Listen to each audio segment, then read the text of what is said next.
Honours প্রথম বর্ষে ভর্তি বাতিল না করে কি রিলিজ স্লিপের জন্য আবেদন করা যাবে? জাতীয় বিশ্ববিদ্যালয়ের নিয়ম অনুযায়ী ভর্তি বাতিল না করে আপনি রিলিজ স্লিপের জন্য অনলাইনে আবেদন করতে পারবেন।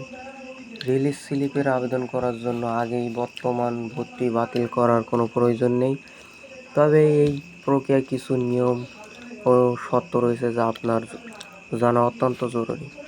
প্রথম কাজ হচ্ছে রিলিজ স্লিপে আবেদনের নিয়ম। আপনি যদি ইতিমধ্যে প্রথম বা দ্বিতীয় মেধা তালিকায় কোনো কলেজে ভর্তি হয়ে থাকেন, তাহলে আপনি রিলিজ স্লিপে অন্য 5টি কলেজে নতুন করে আবেদন করতে পারবেন।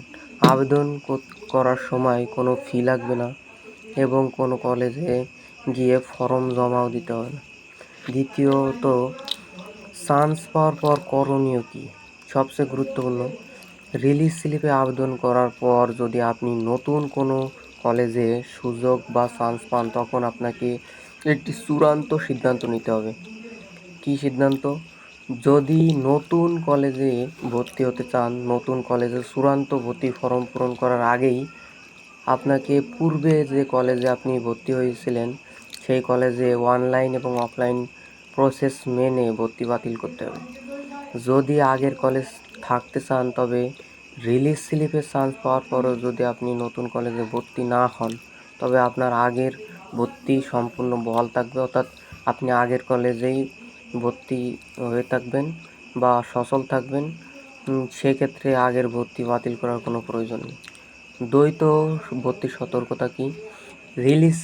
দ্বৈত ভর্তি বলতে দুই জায়গায় যদি ভর্তি হন, অর্থাৎ দুইটা কলেজে ভর্তি হন, তাহলে কী হবে? রিলিজ স্লিপে চান্স পাওয়ার পর পূর্বের ভর্তি বাতিল না করে যদি আপনি নতুন কলেজেও ভর্তি হতে যান, তবে সেটি দ্বৈত ভর্তি, অর্থাৎ দুইবার ভর্তি হওয়ার জন্য এটা ডুয়েল অ্যাডমিশন হিসেবে গণ্য হবে। এমনটা হলে জাতীয় বিশ্ববিদ্যালয় কর্তৃপক্ষ আপনাকে দুটি ভর্তি বাতিল করে দেবে।